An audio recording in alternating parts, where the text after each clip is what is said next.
My name is Allison. I'm the Programs Outreach and Youth Services Manager here at Monterey County Free Libraries. Thank you for joining me today for another episode of Book Chat. I am really stoked to share this book with you today. I just finished it about an hour ago. I started it yesterday morning, so I finished it within a 24-hour period, which is almost unheard of for me, but this book was amazing, and it is called The Push. It is by Ashley Audrain, and this is her debut novel. It just came out this year, 2021. Clocks in at 303 pages, and I will tell you right now that this has now officially become one of my top 10, if not top 5 favorite books of all time. It was amazing. The story follows our main character, her name is Blythe, as she embarks on motherhood with her husband, Fox.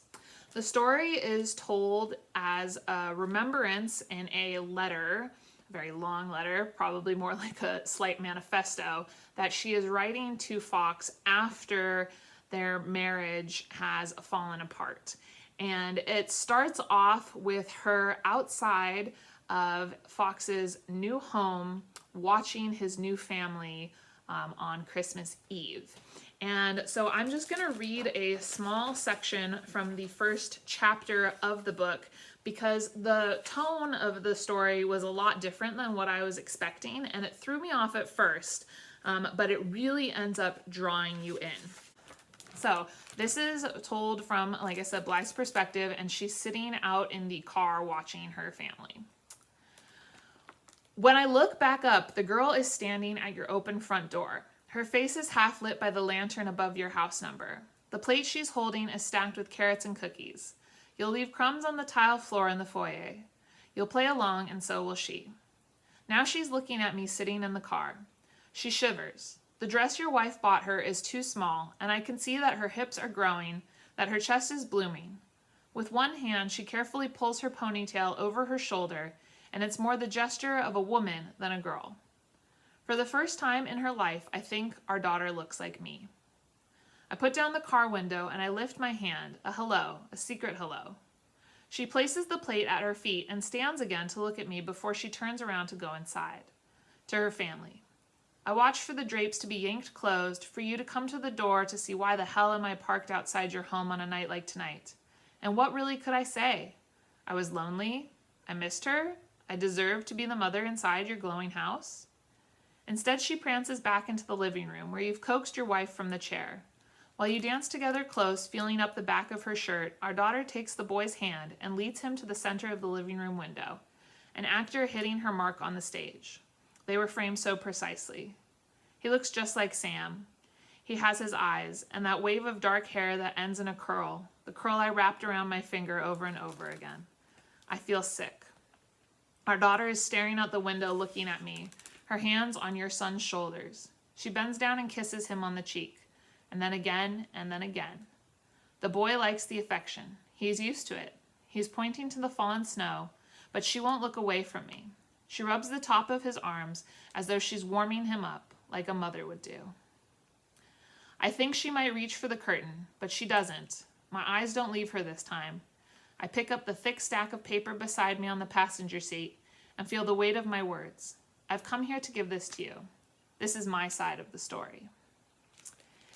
And the rest of the book launches into a recounting of the beginning of their relationship through the birth of their daughter Violet, and then the birth of their son Sam, and then the falling apart of their marriage and what happens afterwards. And this was just a really interesting portrait of motherhood.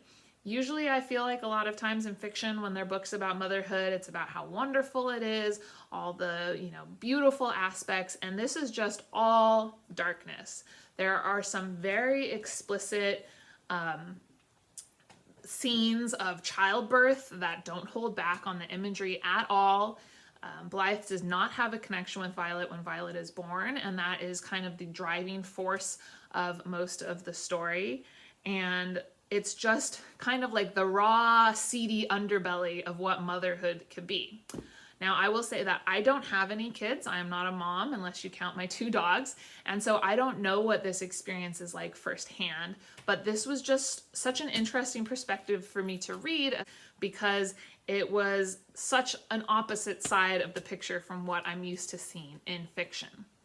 The other aspect of this book is that it goes back in time to look at Blythe's grandma, Etta, as well as her mother, Cecilia, and their relationships to each other, their relationships to the world, and their role as mothers. And one of the very interesting things is at the very beginning, there is a little intro, and it is from the piece When the Drummers Were Women. And what stood out to me when I was starting to read the book, and even more now that I've finished it, is how the central themes of the book are reflected in this passage. So I'm going to read a little bit to you. Before we were conceived, we existed in part as an egg in our mother's ovary. All the eggs a woman will ever carry form in her ovaries while she is a 4-month-old fetus in the womb of her mother. This means our cellular life as an egg begins in the womb of our grandmother. Each of us spent 5 months in our grandmother's womb, and she in turn formed within the womb of her grandmother. We vibrate to the rhythms of our mother's blood before she herself is born.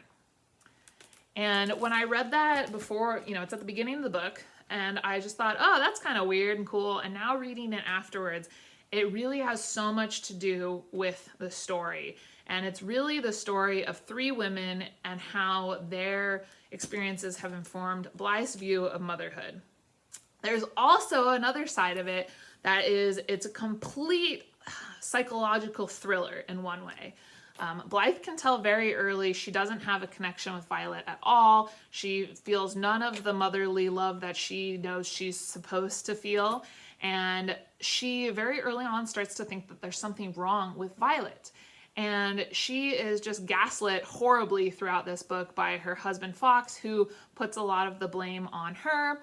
And the author does such a good job of making you, the reader, really question who is telling the true story here. Can we trust Blythe? Is she a reliable narrator? Is there something in her mental health and her family's mental health that should make us question what's going on? And it's just really thrilling to try and figure out exactly what is happening. And the book goes over a course of about 14 years from when Violet's a baby until she is a preteen. And I will just say that the end of the book, the very last sentence, left me in absolute chills. I was just, I really wish that somebody else I knew had read it so that I could talk to them about it right now. This is an amazing, amazing book. If you are looking for something to keep you on the edge of your seat, to keep you turning the pages, it's not a fun read. It's very heavy. It definitely set off a couple of anxieties in me, but so worth it for the spine chills that you get at the end.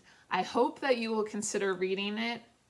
It's truly, truly amazing. And if you do, please let me know what you think. I cannot recommend this book highly enough. I hope that you will check it out.